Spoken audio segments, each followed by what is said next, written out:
భిన్నమైన సువార్త ఏమై ఉంటుందో మనము ఆలోచన చేద్దాం. కొరింథీయులకు రాసిన 2 పత్రికలో 11:2 చూస్తే, దేవాసక్తితో మీ ఎడల ఆసక్తి కలిగి ఉన్నాను. ఎందుకనగా పవిత్రురాలైన కన్యకనుగా ఒక్కడే పురుషునికి అనగా క్రీస్తుకు సమర్పింపవలనని మిమ్మును ప్రధానము చేసి తిని.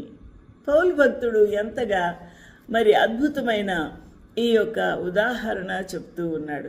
మన ఆత్మలను అపోస్తుడైన పౌలట ఆ దినాల్లో కొరింథీ సంఘానికి వ్రాస్తూ ఎంతో తీవ్రమైన ఆసక్తితో, పట్టుదలతో, దేవుని అందలి భారముతో మిమ్మల్ని ఆసక్తిగా పెంచి ఉన్నాను, ఆసక్తి కలిగి మిమ్మల్ని బలపరిచి ఉన్నాను.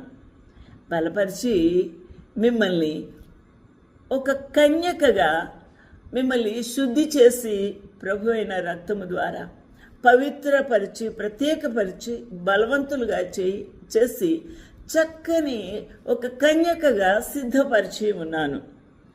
సిద్ధపరిచి పవిత్రురాలైన కన్యకనుగా ఒక్కడే పురుషునికి అనగా క్రీస్తుకు సమర్పింపవలనని ఒక అందమైన, ఒక పరిశుద్ధమైన, పవిత్రమైన, బలమైన, ప్రభువు కోరదగిన కన్యకగా ఆ యొక్క విశ్వాసుల్ని సిద్ధపరిచాడట. సిద్ధపరిచి ఒక్కడే పురుషునికి సమర్పించాలి అని, ఆ పురుషుడు క్రీస్తు ప్రభువుకు సమర్పించాలని మిమ్మును ఆయనకు ప్రధానము చేసి తిని.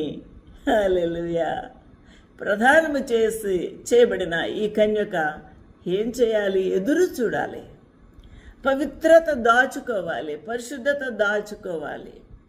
ప్రభువు కొరకు ఎదురు చూపుతో, ఆసక్తితో ఆ వివాహము కొరకై ఆ పురుషుడు, ప్రధానము చేసుకున్న పురుషుడు ప్రత్యక్షమయ్యే వరకు మెలకువ కలిగి ఉండాలి. అది కన్యక చేయవలసిన పని. For I am jealous over you with godly jealousy, for I have espoused you to one husband, that I may present you as a chaste virgin to Christ. Hallelujah. పరిశుద్ధమైన, పవిత్రమైన, డెడికేట్ చేయబడిన ఒక కన్యకగా సిద్ధము చేసి ప్రభువైన యేసు క్రీస్తుకు ప్రధానము చేసి తిని గాని అంటున్నాడు.